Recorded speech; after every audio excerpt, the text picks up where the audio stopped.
कुंज बिहारी श्री हरदास। देवरानी जेठानी की कथा प्राचीन काल का वृतांत है। एक देवरानी एवं जेठानी थी।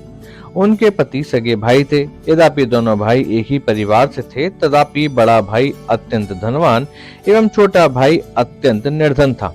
छोटा भाई लकड़ी बेचकर अपना जीवन यापन करता था, जो कि रसोई के लिए प्रयोग की जाती थी।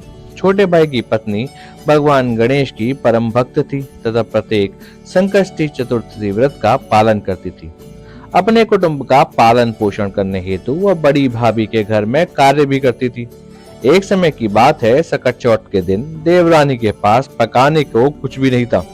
इसलिए उसने अपनी भाभी के घर पर कठिन परिश्रम से कार्य किया, ताकि सकट चौथ के शुभ अवसर पर उसे कुछ धन प्राप्त हो जाए।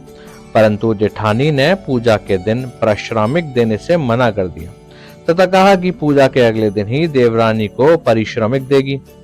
देवरानी थकी हारी खाली हाथ घर लौट आई।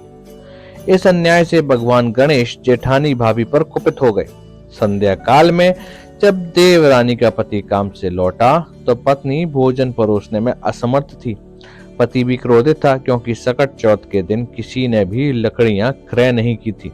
भोजन न पकाने के कारण पति ने क्रोध में पत्नी की पिटाई कर दी। वह दुखी पत्नी बिना भोजन करे ही शयन करने चली गई।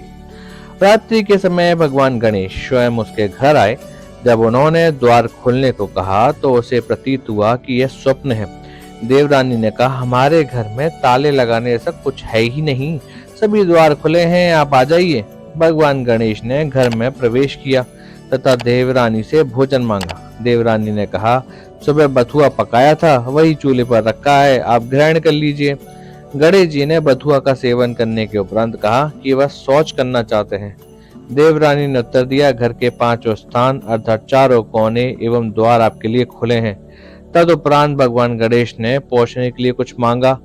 भूखी एवं क्रोधित देवरानी ने कहा, आप मेरे मस्तक का ही उपयोग कर लीजिए।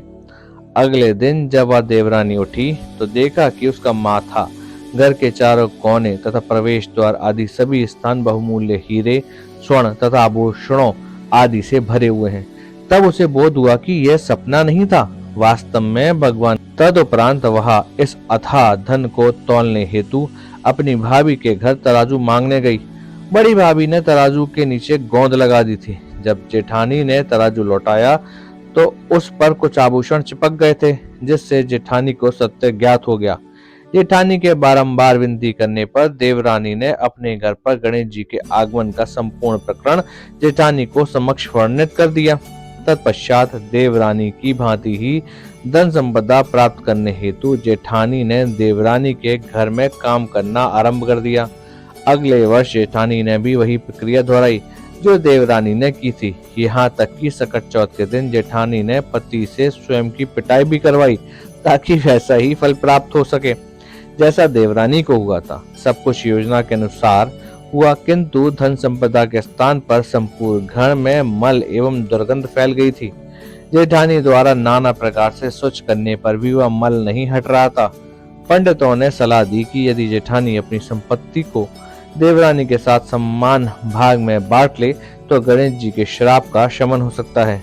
जेठानी ने ऐसा ही किया, परंतु गंध एवं मल नहीं हटा।